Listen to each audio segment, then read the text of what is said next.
Alright, dinismiss na ho ng prosecutor ng Quezon City itong reklamong isinampa ni Party List Representative Franz Castro laban dito kay dating Pangulong Rodrigo Duterte. At kung ating titingnan yung hatol ay hindi raw ganun kaseryoso ang dating Pangulong Duterte sa pagbabanta kaya dapat ito ay maabsuelto.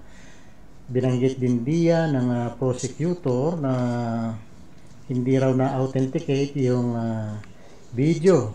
Ibig sabihin, walang, kumbaga, walang authentication o pagpapatunay na ito ang original video, hindi na splice, walang naputol. Pero siyempre, kung babalikan nyo naman yung live broadcast yan live broadcast yan sa SMNI dati nung hindi pa suspendido ang SMNI at wala naman doong cut.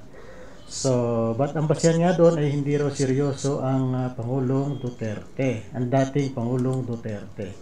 So, basahin natin bagya itong balita. The Quezon City Prosecutor's Office dismissed the grave threat complaint. 14 daw na pahina yan. At ang nag-resolve niyan ay si Senior Assistant Prosecutor Ulrich Badiola. Yung Ulrich ay hindi natin tiyak kung yung bang Ulrich ay lalaki o babae. Pero yun ho, nag-resolve dito sa kasong isinampa ni Representative Franz Castro. So muli, balikan natin. Ano ba ang sinabi doon ni dating Pangulong Duterte kung bakit siya ay nahabla o nadimanda ng grave threat? Ito, balikan natin yung sinabi mismo ni dating Pangulo Duterte. I told Inday to be direct.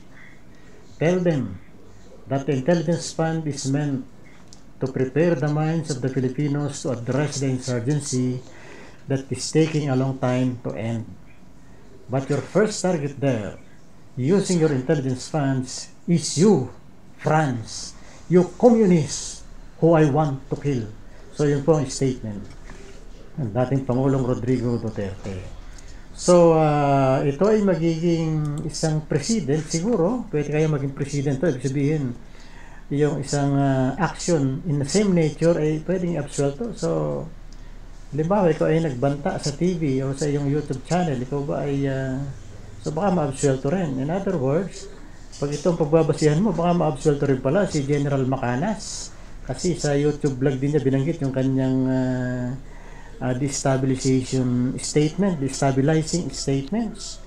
So yun ho ang posibleng mangyari dito. Or meron bang may kumonsulta ba sa isang ma-influensya o powerful na tao na nagsabing, boss, tutuluyan ko ba itong dating Pangulo? Yun naman teorya lang natin. Meron kayang mga eksena na ganoon? Tutuloyan ho ba natin to? Sabi naman nung kinonsultang boss, wag na, pagbigyan mo na, absuelto mo na lang yan, i-dismiss mo na lang yung kaso kasi magkakagain pa ng momentum, yung mama, yung dating Pangulo, sa i-dismiss mo na lang yan.